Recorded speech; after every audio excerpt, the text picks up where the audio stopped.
Hello, dear students and all the lovers of literature.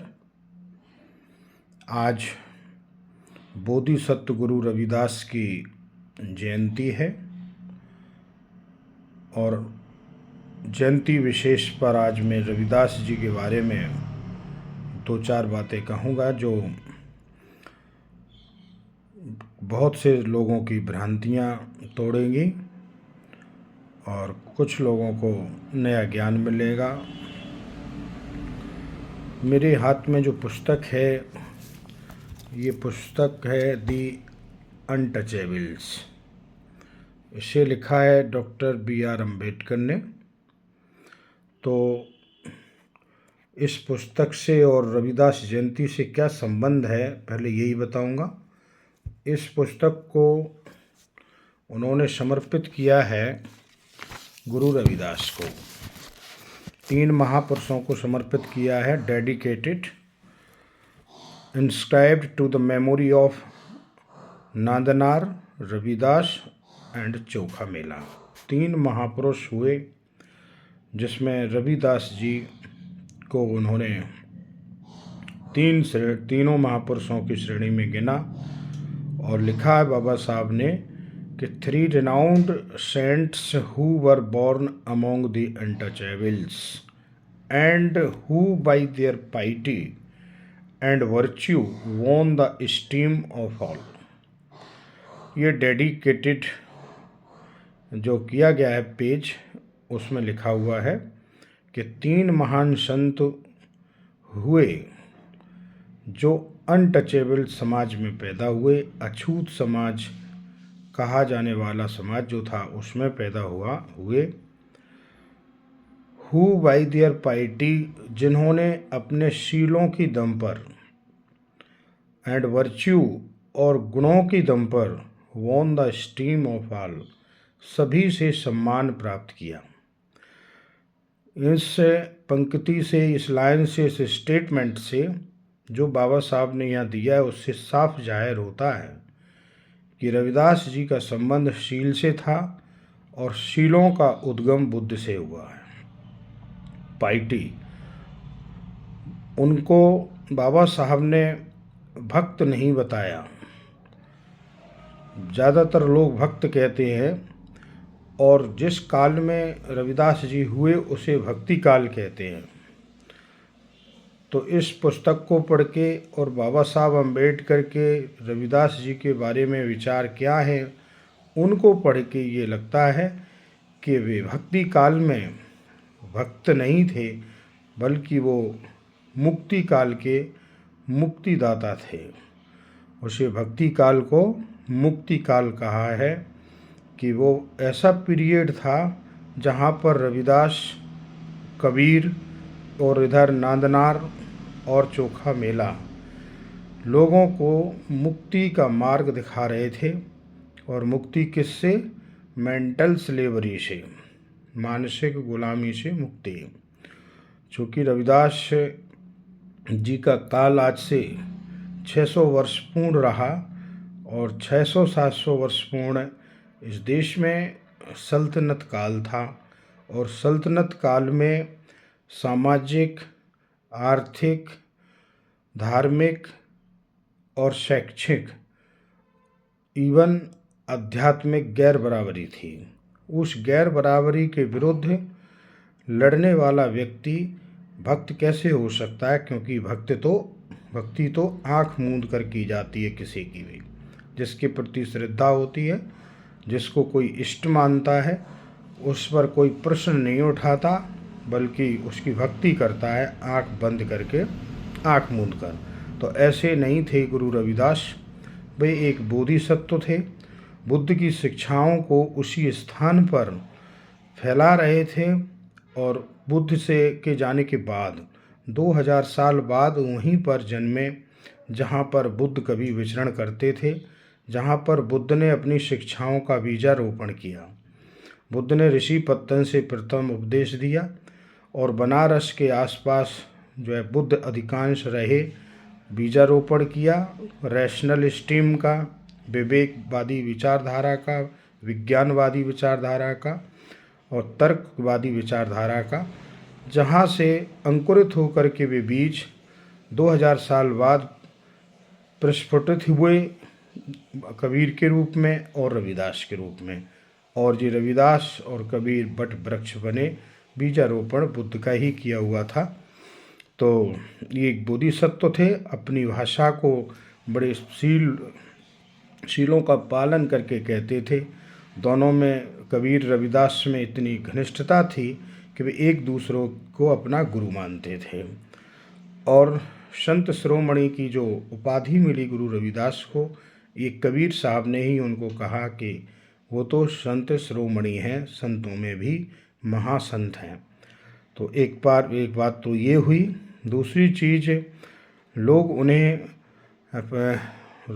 Ramanand जी का शिष्य बताते हैं।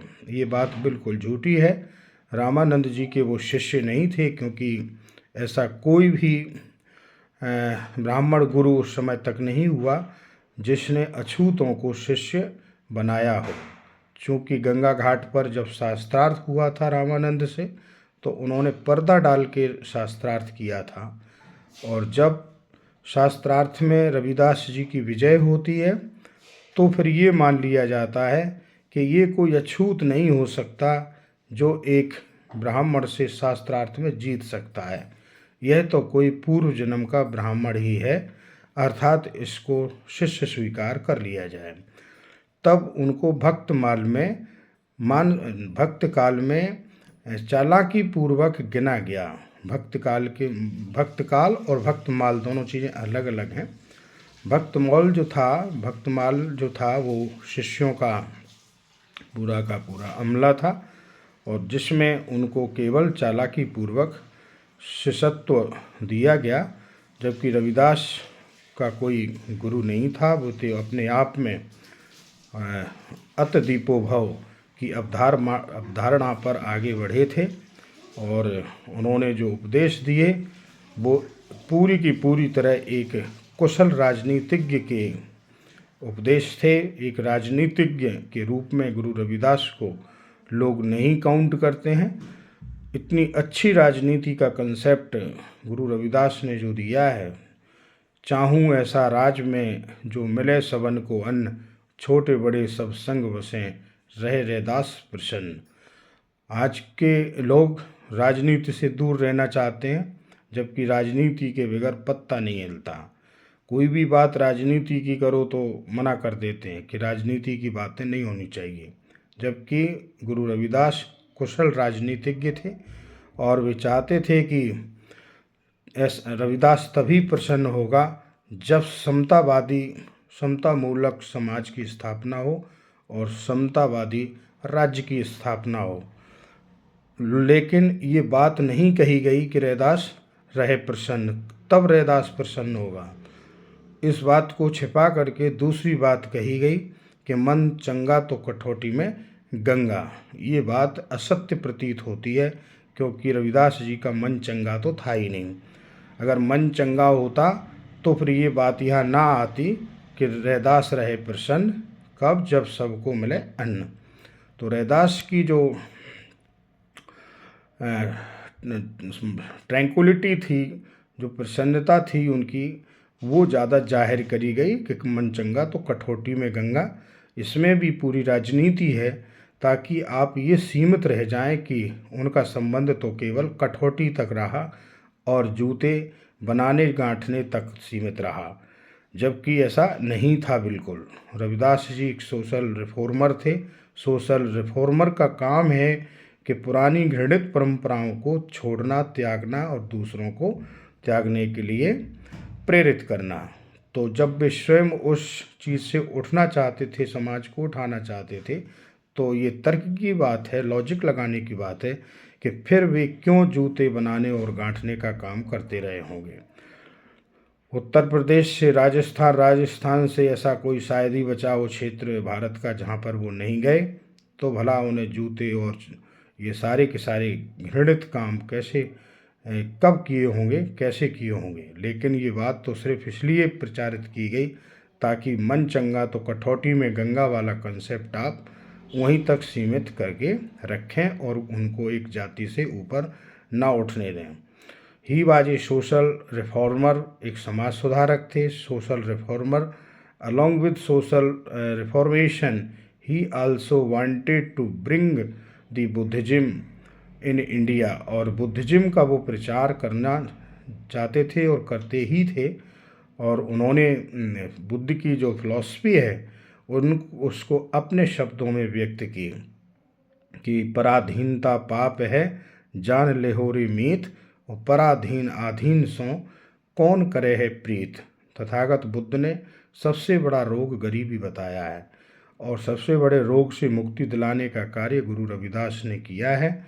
और उन्होंने कहा कि पराधीन रहने से तो मर जाना अच्छा है, पराधीनता पाप है, दूसरों के वशीभूत रहना, दूसरों की कंट्रोल में रहना, ये पाप है। जान ले हो रे मीत, हे मित्रों आप जान लें, पराधीन आधीन सो कोई प्रीत नहीं करता है। तो इस प्रकार से कुशल राजनीतिज्ञ, कुशल समाज सुधारक, महान संत को ये किताब डेडिकेटेड की गई थी बाबा साहब की, और बाबा साहब की मंशा को मैंने उजागर किया। रविदास जयंती के उपलक्ष्य में सभी देशवासियों को जो है सादर शुभकामनाएं एवं रविदास जी को सादर प्रणाम करते हुए आज का लेक्चर यहीं पर एंड होता है। और आपको बता दूं, आज पूरे देश में छुट्टी है, और इतना महान कोई व्यक्तित्व तो रहा होगा उनका, जिससे प्रभावित होकर हमारी भारत सरकार ने फैसला किया कि आज के दिन अवकाश हो। तो इतना ही, धन्यवाद।